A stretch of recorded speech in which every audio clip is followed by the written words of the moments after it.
புடலங்காயா என்கிட்டயே கொண்டு வராதீங்க அப்படின்னு சொல்றவங்க கிட்ட கூட இந்த டிஷ் செஞ்சு கொடுத்து பாருங்க. இன்னும் வேணும் இன்னும் வேணும்னு கேட்டு வாங்கி சாப்பிடுவாங்க. அவ்வளவு அருமையா இருக்கும் இந்த டிஷ். வாங்க இதை இப்ப எப்படி செய்யறதுன்னு பார்ப்போம். மழை நேரத்துக்கு நல்ல ஒரு ஈவினிங் ஸ்நாக்காவும் இருக்கும். இது சாதத்துக்கு தொட்டுக்கிறதுக்கும் இது அருமையா இருக்கும். இதுக்கு இளம் புடலங்காயா பார்த்து வாங்கிக்கோங்க. இந்த மாதிரி சின்ன சைஸ்ல இருக்கிற மாதிரி எடுத்தீங்கன்னா ரொம்பவே டேஸ்டா இருக்கும். முத்தலா இல்லாத மாதிரி எலசா பார்த்து எடுத்துக்கோங்க. இப்போ இதை நுனியையும் வாலையும் கட் பண்ணிட்டு நடுவில் இருக்கிறத சின்ன சின்ன துண்டுகளா இந்த மாதிரி கட் பண்ணி நடுவில் இருக்கிற இந்த குடலை எடுத்துட்டு இந்த மாதிரி பிரிச்சு வச்சுக்கோங்க.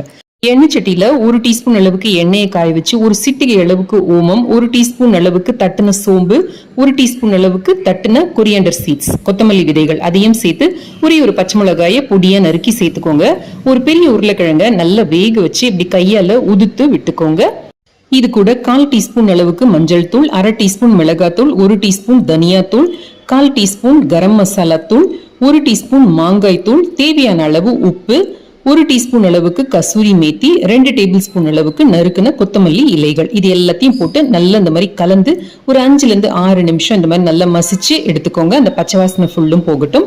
இப்போ ஒரு பவுல்ல 2 டேபிள் ஸ்பூன் அளவுக்கு கடலை மாவு எடுத்துக்கோங்க. இதுக்கு தேவையான அளவு உப்பு மட்டும் போட்டு நல்லா இப்படி பிசிறி விட்டுக்கோங்க. இப்போ நம்ம நறுக்கி வச்சிருக்கிற அந்த புடலங்காய்க்குள்ளார நம்ம செஞ்சு வச்சிருக்கிற அந்த உருளைக்கிழங்கு ஸ்டஃபிங்க நல்லா இப்படி அடைச்சி வச்சுக்கோங்க. இதை அந்த மாவுல லைட்டா அந்த மாதிரி தொட்டு எடுங்க. ஸோ இந்த மாதிரி பண்றதுனால அது உதிராம இருக்கும். எக்ஸஸ் மாவு இருந்ததுன்னா அதை தள்ளி விட்டுடுங்க. இப்போ இது ஒரு தட்டுல அடுக்கி வச்சுக்கோங்க. இப்போ அந்த மீந்திருக்கு பாத்தீங்களா அந்த மாவு, அதுல கொஞ்சமா தண்ணி சேர்த்து நல்ல திக்கா நம்ம பஜ்ஜிக்கு கரைப்போம் பாத்தீங்களா, அதே மாதிரி கரைச்சு எடுத்து வச்சுக்கோங்க.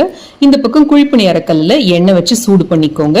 இப்போ நம்ம அடைச்சு வச்சிருக்கோம் பாத்தீங்களா அந்த புடலங்காய் எடுத்து இந்த நம்ம கரைச்சு வச்சிருக்கிற மாவுல நல்லா அப்படி முக்கி எடுத்து இந்த குழிப்பணி அரைக்கல்ல வச்சிடுங்க.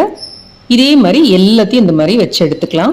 ஒரு பக்கம் நல்ல செவந்து முறுமுறு நானதுக்கு அப்புறமா அடுத்த பக்கம் திருப்பி போட்டு கொடுங்க. இந்த மாதிரி எல்லா சைடையும் திருப்பி திருப்பி கொடுத்துக்கிட்டே இருந்தீங்கன்னா கொஞ்ச நேரத்துல நல்ல கோல்டன் கலர்ல கிறிஸ்பியா ரெடி ஆயிடும் நம்மளோட புடலங்காய் ஸ்நாக். உருளைக்கிழங்கு ஸ்டஃபிங்க முதல் நாளே செஞ்சு வச்சுக்கிட்டீங்கன்னா காலையில டக்குன்னு இதை செஞ்சு ஸ்கூல் ஸ்நாக் பாக்ஸுக்கோ இல்ல உங்களுக்கு தொட்டுக்கிறதுக்கு சைட் டிஷ்ஷாவோ கொடுத்து அனுப்பலாம். ஈவினிங் ஸ்நாக்காவும் செய்யலாம். கண்டிப்பா அதை ட்ரை பண்ணி பாருங்க. ட்ரை பண்ணி பார்த்து எப்படி இருந்ததுன்னு கீழே உங்க கமெண்ட்ஸை எழுதி அனுப்புங்க. தேங்க்ஸ் ஃபார் வாட்சிங்.